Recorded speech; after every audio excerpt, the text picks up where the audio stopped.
విశాఖకు చెందిన రాధా గాయత్రి అనుమానాస్పద మృతి కేసులో రోజుకో కొత్త మలుపు తిరుగుతోంది. దర్యాప్తు ముందుకి సాగుతున్న కొద్దీ ఈ కేసులో అనేక కొత్త ప్రశ్నలు తెరపైకి వస్తున్నాయి. అసలు రాధా గాయత్రి మరణానికి ముందు రోజు ఏం జరిగింది? ముందుగా అనుకున్న ప్లాన్ ప్రకారం నలుగురు వెళ్లాల్సిన డెహ్రాడూన్ ట్రిప్ కి అత్తమామలు ఎందుకు వెళ్లలేదు? గాయత్రి మరణానికి ముందు తన తల్లికి చెప్పిన విషయాల్లో నిజమెంత? భర్త శ్రీచరణ్ గాయత్రిని నిజంగానే అనుమానించాడా? అసలు ట్రాకర్ ఎక్కడి నుంచి వచ్చింది? శ్రీచరణ్ తల్లిదండ్రులు చాలా మంచివారని గాయత్రి పేరెంట్స్ చెప్తున్నారు. మరి ఈ మొత్తం వ్యవహారంపై శ్రీచరణ్ తండ్రి దుర్గా ప్రసాద్ ఏమంటున్నారు? ఫుల్ డీటెయిల్స్ మా సీనియర్ కరెస్పాండెంట్ కాజా అందిస్తారు. ఇన్వెస్టిగేషన్ అవుతోంది కదా, పిఎం రిపోర్ట్ ఇంకా రావాలి, వాళ్ళ వస్తుందో రేపు వస్తుందో అంటున్నారు. మా తప్పు రైటో నిర్ణయించడానికి మనమెవరం?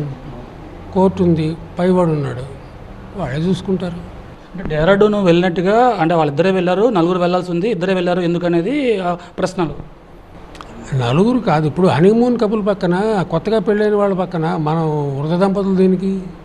డెహ్రాడూన్ వెళ్ళినట్టుగా వాళ్ళ ఫాదర్ మాత్రం తెలియదు అంటున్నారు. వాళ్ళు తెలియకపోవచ్చు, కానీ ఒకవేళ వెళ్ళిన డెహ్రాడూన్ టు ముసోరీ ఎంత 30 కిలోమీటర్లు 40 కిలోమీటర్లు. చివరి నిమిషంలో వాళ్ళ తల్లికి ఒక మెసేజ్ కూడా, ఆడియో మెసేజ్ కూడా ఈ అమ్మాయి పెట్టింది. అంటే అతనితో నేను ఉండలేను, చాలా హెరాస్ చేస్తున్నారు, మళ్ళీ ఆషాఢ మాసం వచ్చి ఉండిపోతానని చెప్తున్నారు. అది ఆడియో మెసేజ్ అనేది అది ట్రాక్ గురించి, ట్రాకర్ పెట్టాడని అంటున్నారు. దాని గురించి అప్పట్లో షీ గాట్ సమ్ డిస్సాటిస్ఫాక్షన్, ఇలా చేస్తున్నాడు అలా చేస్తున్నాడు అని. తర్వాత నేను ఒకటే చెప్పాను, ఒరే నాన్న ఇవన్నీ ఇనీషియల్ వ్యాక్యూమ్స్, ప్రతివాడు తట్టుకోవాల్సిందే, నువ్వే కదా నేను తట్టుకున్నా. ఈ వ్యాక్యూమ్ క్లియర్ చేసుకోవడం నీ రెస్పాన్సిబిలిటీ. అది జాగ్రత్తగా నువ్వు క్లియర్ చేసుకుంటే it will be very happy, otherwise you will be in hot soup అని కూడా చెప్పా. కానీ నీకు అంతగానే మనం ఏం చేయలేము. మన వంతు ప్రయత్నం. మన గురించి ఏమన్నాడు సార్ మీ అబ్బాయి? అతను నాకు తెలియదు అన్నాడు. నాకు తెలియదు ఆ బ్యాగ్లోకి ఎలా వచ్చిందో అని. It's in bag. 2 రోజుల నుంచి బయటపడింది, ఆ రోజే బయట ఎందుకు పడింది? వాళ్ళ కూతురు పోయారు, మీ కోడలు ఏమంటారు సార్ దీని మీద, ఈ ఇన్సిడెంట్ మీద? నాకు కోడల కన్నా ఒక మంచి ఫ్రెండ్ పోయిందన్న బాధ ఉంది.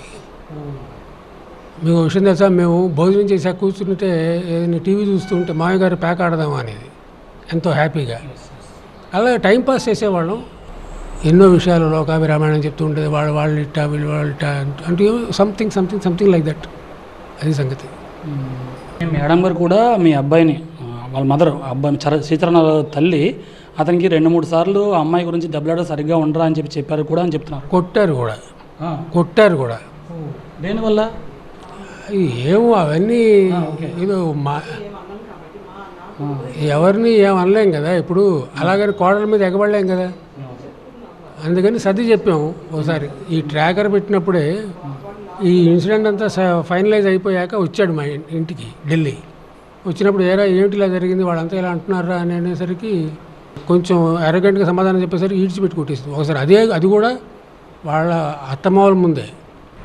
ఎఫ్ఐఆర్ ఫైల్ అయిన తర్వాత శ్రీచరణ్ స్విచ్ ఆఫ్ చేసుకున్నాడు, పారిపోయాడు అనేది ప్రధానంగా ఆరోపణ చేస్తున్నారు. మేము ఢిల్లీ వెళ్ళమని చెప్పాము వాడికి. ఢిల్లీ అర్జెంటుగా వెళ్ళిపోను, అటు నుంచి డెహ్రాడూన్ వెళ్ళు, అసలు పరిస్థితి ఏమిటో జడ్జి చేసుకుని అక్కడ ఏ ప్రకారం యాక్ట్ చేస్తే ఆ ప్రకారం చేయని చెప్పాను. పోలీసులు చెప్పిన విచారణకి అటెండ్ కామని చెప్పారా సార్? చెప్పాను. ముందు వాళ్ళకి వెళ్ళు, కనపడు, ఇది పరిస్థితి అని చెప్పు. శ్రీచరణ్ అప్పుడప్పుడు కాస్త కోడలతో ఇబ్బంది పడేలా ప్రవర్తించిన తామే శ్రీచరణ్కి సర్ది చెప్పి అతనికి ఒకనొక సందర్భంలో కొట్టే పరిస్థితి కూడా వచ్చిందని కూడా శ్రీచరణ్ తండ్రి చెప్తుంటారు. మొత్తం మీద ఈ మొత్తం వ్యవహారంపై ఆ దేవుడికి మొత్తం అంతా తెలుసు. కాకపోతే ఇన్వెస్టిగేషన్ అయినంత వరకు తాము ఏమీ మాట్లాడము, ఎందుకంటే మేము అక్కడ లేము కాబట్టి మాకు అక్కడ ఏం జరిగిందో తెలియదు. అయితే పూర్తి స్థాయిలో డెహ్రాడూన్ పోలీసులు అలాగే ముస్సోరీ పోలీసులకు ఈ పోలీసు విచారణ ఖచ్చితంగా శ్రీచరణ్కు హాజరుగా అయి వాళ్ళకి సూచించామని చెబుతున్నారు శ్రీచరణ్ తండ్రి. కెమెరా పర్సన్ బాబుతో కాజా TV9 విశాఖపట్నం.